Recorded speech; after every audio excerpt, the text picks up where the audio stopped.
السلام علیکم ورحمۃ اللہ وبرکاتہ۔ میرے جتنے بھی لسنرز ہیں، ویورز ہیں، سب کی خدمت میں میری طرف سے بہت بہت دعائیں، سلام۔ انشاءاللہ امید ہے آپ لوگ اپنے گھر میں خوش و خرم ہوں گے۔ اور آج سوموار کا دن ہے، بہت سارے لوگوں نے روزہ رکھا ہوگا، کیونکہ سوموار اور جمعرات کے دن حضور پاک صلی اللہ علیہ وسلم نے فرمایا کہ ہمارے جو بھی اعمال ہوتے ہیں نا، وہ اللہ تعالیٰ کے سامنے پیش کیے جاتے ہیں۔ تو حضور پاک پسند فرماتے تھے کہ اس دن میں روزے میں ہوں۔ تو کوشش کیا کریں، جو کوئی تندرست ہے، جس کو اللہ نے ہمت دی ہے کہ وہ روزہ رکھ سکے، تو ہم نے کون سا روز روز پیدا ہونا ہے، پتہ نہیں کب زندگی کی ڈوری ٹوٹ جائے سانس کی، تو وہ روزہ رکھ لیا کریں۔ جو نہیں رکھ سکتے کوئی بات نہیں، اللہ تعالیٰ، یہ فرض تو نہیں ہے لیکن ان کا اجر بہت زیادہ ہے۔ کام کاج جو ہے نا، وہ سویرے شروع کرنا بہت زیادہ برکت کا باعث ہے۔ سخر الغاری کا بیان ہے کہ اللہ کے رسول صلی اللہ علیہ وسلم نے دعا فرمائی کہ اے اللہ، سویرے میں میری امت کے لیے برکت عطا فرما دیجئے۔ چنانچہ خود حضرت صلی اللہ علیہ وسلم جب کوئی لشکر جہاد کے لیے روانہ فرماتے تو صبح سویرے روانہ فرماتے۔ کہتے ہیں کہ حضرت زمر ایک تاجر آدمی تھے، وہ اپنا تجارتی مال ہمیشہ صبح سویرے بھیجا کرتے تھے، جس کی برکت سے وہ خوشحال اور سرمایہ دار بن گئے تھے۔ تو اب ذرا ہم لوگوں نے اپنی لائف سٹائل کو چینج کر دیا ہے، خاص کر ہماری اگلی جو جنریشنیں ہیں چھوٹی، کہ وہ رات بھر جاگتے ہیں اور دن میں سو جاتے ہیں، دیر تک سوئے رہتے ہیں، جس سے ہمارے گھروں میں بے برکتی بھی۔ آپ یقین کریں کہ اب ہر گھر والا رو رہا ہوگا کہ لاکھوں روپے خرچ کرتے ہیں تو پھر بھی پوری نہیں پڑتی، برکت نہیں ہے، کیونکہ اب ہر کام کا بسم اللہ سے آغاز کرنا، الحمدللہ علی کل حال ہی پڑھنا، بسم اللہ الرحمن الرحیم پڑھنا، لوگوں نے اس کو نعوذ باللہ اپنی کتابوں میں سے نکال دیا۔ وہ سمجھتے ہیں جو یہ کر رہا ہے وہ آؤٹ آف ڈیٹڈ، کوئی پرانے زمانے کا انسان ہے۔ تو ماڈرن بننے کے لیے اور نئی زندگی کے لوگ بتانے کے لیے شاید ضروری ہے کہ سٹائل مارے اور اس طرح کے لفظ استعمال کریں کہ پتہ چلے کہ ہم ماڈرن ہیں۔ بہرحال اللہ ہمیں اپنے اور اپنے نبی اکرم صلی اللہ علیہ وسلم کے حکم کے مطابق زندگی گزارنے کی توفیق دے دے تو اللہ کا بہت شکر ہوگا۔ 14 صدیاں گزر گئی ہیں قرآن پاک کو، اس کے باوجود تمام حقائق پورے شد و مت کے ساتھ موجود ہے۔ قرآن واحد آسمانی کتاب ہے جو تحریف و ترمیم سے مبرہ ہے۔ قرآن کا کھلا چیلنج ہے کہ تمام جن و انس ایک دوسرے کے مددگار معاون بن کر بھی اس کی مثل نہیں لا سکتے۔ قرآن نے چیلنج کے طور پر ایک صورت کے الفاظ بھی استعمال کیے ہیں کہ کچھ نہیں تو اس کی مانند ایک ہی صورت بنا لاؤ۔ قرآن کی موجودہ ترتیب نزولی نہیں بلکہ توفیقی ہے، جس کو حضور اکرم صلی اللہ علیہ وآلہ وسلم نے اللہ کی رضا کے مطابق ترتیب دیا ہے، بالکل ایسے جیسے کوئی ماہر جوہری نگینہ میں تمام پتھروں کو مناسب ترین اور کامل ترین ترتیب میں جڑ لیتا ہے۔ قرآن تمام بنی نوع انسان کے تمام مسائل اور مصائب کا حل احسن ترین طریقے سے پیش کرتا ہے۔ قرآن پاک کی صورتوں اور بعض صورتوں کی آیات میں موجود سربستہ خزانے کے مشاہدات میں جھلک موجود ہے۔ آپ جس کو کھولیں گے آپ کو پتہ چلے گا کہ ہاں واقعی قرآن کے ساتھ کی تو کوئی مثال ہی نہیں ہے، کہ جو چیزیں اللہ نے بتا دی ہیں کیا کوئی بتا سکتا ہے۔ تو ہم نے کل کچھ میں نے دعائیں بتائی تھی کہ جس سے آپ کو کامیابیاں اور خوشخبریاں ملے، تو کوئی چیزیں میں نے کہا تھا انشاءاللہ العزیز زندہ رہی تو کل آپ لوگوں کو بتاؤں گی کہ جو پڑھنے میں تو چھوٹی ہوں گی لیکن ان کا کام بہت بڑا آپ کو فائدہ دینے میں، آپ کے لیے اللہ کے رحمت کے دروازے کھولنے میں بڑی مددگار ہوگی۔ مشکل کام آسان ہو جائے۔ ہمیں یاد رکھنا چاہیے کہ ہمارے محبوب مطالعہ صلی اللہ علیہ وسلم نے تعلیم دی کہ جب کسی کو کوئی دشوار امر پیش آئے تو وہ رجوع بحق ہو کر کہے اللہم لا سہلا الا ما جعلته سهلا وانت تجعل الحزن سهلا، اے اللہ کوئی امر سہل با آسانی نہیں جب تک تو اس کو سہل و آسان نہ بنا دے، اور تو ہر غم کو آسان کر دیتا ہے۔ یہ پڑھ کے اپنے کام کو شروع کیا کریں۔ یہ تو میں نے آپ کو کل بھی بتایا تھا۔ حضرت عائشہ رضی اللہ تعالیٰ عنہ سے روایت سے معلوم ہوتا ہے کہ حضرت صلی اللہ علیہ وسلم نے اپنے اہل بیت کو جمع کے فرمایا، جب تم میں سے کسی کو غم یا کرب پہنچے، بہت زیادہ تکلیف، بعض دفعہ ایک بات ہوتی ہے شاید دوسرے بندے کو وہ چھوٹی سی لگے، لیکن جس کے دل کو لگتی ہے اس کو وہ بہت بڑی چوٹ کی طرح لگتی ہے، اس کا وہ شدید غم بن جاتا ہے، تو وہ یوں کہا کرے، اللہ اللہ ربی لا اشرک بہ شیئا، اللہ اللہ ربی لا اشرک بہ شیئا۔ اگر ہر نماز کے بعد 17 دفعہ یعنی 17 دفعہ پڑھ لے تو اس کا غم، اس کی پریشانی دور ہونے کا اللہ تعالیٰ سبب بنا دیں گے۔ حضرت ابو ہریرہ رضی اللہ تعالیٰ عنہ فرماتے ہیں، حضور نبی کریم صلی اللہ علیہ وسلم میرے پاس تشریف لائے کہ جب میں بیمار تھا، فرمایا میں تجھ پر وہ منتر نہ پڑھوں جو جبرائیل علیہ السلام نے مجھ پر پڑھا؟ میں نے کہا بلا بی ابی و امی۔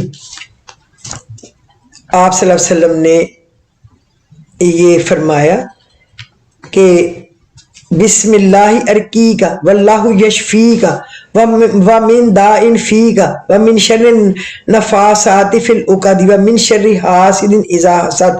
اللہ کے نام سے میں یہ رقیہ کرتا ہوں، اللہ تجھے شفا بخشے ہر مرض سے جو تجھ کو ہے، اور گروہوں میں پڑھ پڑھ پھونکنے والیوں کے شر سے، اور حسد کرنے والے کے شر سے جب وہ حسد کرنے لگے۔ تو اللہ حضور پاک صلی اللہ علیہ وسلم نے یہ پڑھا اور ان کو آرام آ گیا۔ اسی طرح نظر بد کا علاج، آپ بسم اللہ الذی لا یضر مع اسمہ شیء فی الارض ولا فی السماء وہو السمیع العلیم۔ اللہ کے نام کے ساتھ کوئی چیز زمین پر نقصان نہیں پہنچاتی، نہ آسمان سے، اور وہ سب سننے والا اور جاننے والا ہے۔ اس دعا کی بڑی فضیلت آئی، اور اچانک آفتوں سے، بھیانک بیماری سے بچا رہے گا۔ صبح و شام یہ دعا 3 مرتبہ پڑھنے سے ہر آفت و بلا سے بچا رہے گا۔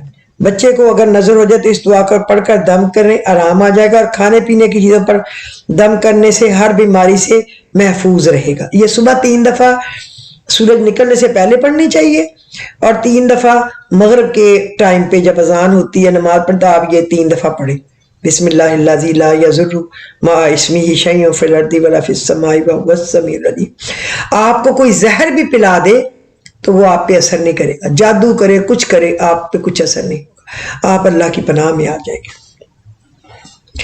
تیسری دعا یہ ہے، فَسَاحِلْ یا الہی کل صعب بحرمتی سید الابرار ساحل۔ اے اللہ تو ہر مشکل کو آسان کر دے حضور نبی کریم صلی اللہ علیہ وسلم کے طفیل سے۔ فَسَاحِلْ یا الہی کل صعب بحرمتی سید الابرار ساحل، ہر مشکل کو آسان کر دے نبی اکرم صلی اللہ علیہ وسلم کے طفیل یا ان کا صدقے، جو بھی آپ کہہ دیں۔ یہ دعا ہر نماز کے بعد پڑھنے سے انشاءاللہ جو تمنا ہوگی پوری ہوگی۔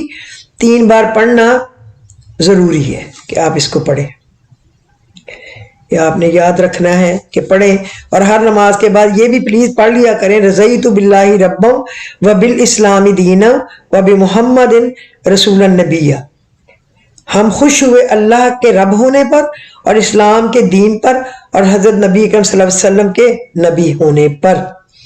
جو شخص اس کو صبح و شام 3 بار پڑھے گا تو اس کے لیے قیامت کے دن اللہ تعالیٰ کو اپنی خاص رحمت سے مالا مال فرما دیں گے اس کو جو یہ پڑھے گا۔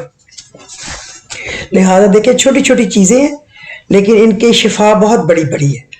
ہر مرض کے لیے 21 دفعہ کم از کم سورۃ فاتحہ پڑھا کریں، اول آخر درود شریف 11 دفعہ پڑھ کے انشاءاللہ شفا یاب ہوں گے۔ دل کی دھڑکن اور امراض قلب کے لیے سورہ طارق الطارق پارہ نمبر 33 مرتبہ پڑھ کر پانی پر دم کر کے پلائیں، اول و آخر 11 دفعہ درود شریف پڑھیں تو اس کے جو دل کے مریض ہیں ان کے لیے ان میں بہت افاقہ ہوگا۔ درد دل کے علاج کے لیے اپنا جو رائٹ ہینڈ ہے نا، داہنا ہاتھ دل پر رکھیں دل پر دانا ہاتھ پھیرتے ہوئے بسم اللہ اللہم داونی بی دوائکا وشفنی بی شفائکا واغننی بی فضلکا امن سواکا واحدر انی ارزقا. انشاءاللہ تعالی فوراً اللہ پاک اس درد سے آرام دیں گے. اور خدا نہ خواستہ کسی کو دل کا دورہ پڑ جائے یعنی ہارٹ اٹیک آ جائے تو یا اللہ یا رحمان یا رحیم دل ما راکن مستقیم بحق ایاک نعبد و ایاک نستعین اور اول آخر 11 دفعہ درود شریف پڑھ لیں شفا ہوگی. یا اللہ یا رحمان یا رحیم دل ما راکن مستقیم یعنی میرے دل کو سیدھے راستے پہ رکھ. یا اللہ یا رحمان یا رحیم میرے دل کو سیدھے صراط مستقیم پہ رکھ. بحق ایاک نعبد و ایاک نستعین. اور قلبی سکون کے لیے پڑھا کریں الا بذکر اللہ تطمئن القلوب کہ سن لو اللہ کی یاد سے دلوں کو چین ملتا ہے. اگر بچہ بلا وجہ روتا رہتا ہو تو اللہ المتین القہار 100 مرتبہ پڑھے. اللہ المتین القہار. بچہ جو ہے نا وہ انشاءاللہ العزیز رونا جو ہے وہ چھوڑ دے گا. اور میں آپ کو بتاؤں اپنی دعا کی قبولیت کے لیے آپ پڑھ لیا کریں امن یجیب المضطر اذا دعا ویکشف السوء ویجعلکم خلفاء الارض. ترجمہ یہ ہے اس کا بھلا کون پہنچتا ہے مصیبت زدہ کی پکار پر جب اس کو پکارتا ہے اور دور فرما دیتا ہے مصیبت اور برائی کو اور کرتا ہے تم کو نائب زمین پر. یہ پارہ نمبر 20 سورہ نمل آیت نمبر 62 پہلی آدھی ہے. امن یجیب المضطر اذا دعا ویکشف السوء. کون ہے بھلا کون پہنچتا ہے مصیبت زدہ کی پکار پر جب وہ اس کو پکارتا ہے. اتنا بھی پڑھ سکتے ہیں. اور یہ جو آگے ہے وَيَجْعَلُكُمْ خُلَفَاءَ الْأَرْضِ اور اس کو زمین کا اور دور کر دیتا ہے مصیبت اور برائی کو اور کرتا ہے تم کو نائب زمین پر. تو اتنا بھی پڑھ سکتے ہیں امن یجیب المضطر اذا دعا ویکشف السوء. جب آپ نے کوئی دعا اللہ تعالیٰ سے قبول کروانی ہے تو پھر آپ بڑے رو کے بڑے دھیان سے دل لگا کے یہ پڑھیں تو اللہ پاک جو بھی مصیبت ہوگی انشاءاللہ تعالی دور فرما دیں گے. اللہ بڑا ہی غفور الرحیم ہے. یقین ہمارا ہونا جو ہے نا وہ پہلی شرط ہے. یقین سے پڑھا کریں. اللہ تعالیٰ آپ سب کو اپنے اپنے گھروں میں خوش آباد رکھے. پھر انشاءاللہ تعالیٰ کل کسی بھی اچھے ٹاپک کے ساتھ ملاقات ہوگی. یہ کل والا باقی کا آدھا پورشن ہے جو دعاؤں میں قبولیت آسانی کاموں میں اور اللہ سے خوشخبریاں لینے کے لیے. یہ اس کا آدھا جو رہ گیا تھا وہ ہے. تو پھر آج آپ مجھے اجازت دیجئے. اگر آپ کو میرا ایپیسوڈ پسند آیا ہو تو اس کو لائک اور شیئر کر دیجئے اور اگر آپ کے پاس ٹائم ہو تو اس کو سبسکرائب کر دیجئے. اللہ آپ کو خوش رکھے اور انشاءاللہ زندہ رہے تو کل ملاقات ہوگی. خدا حافظ.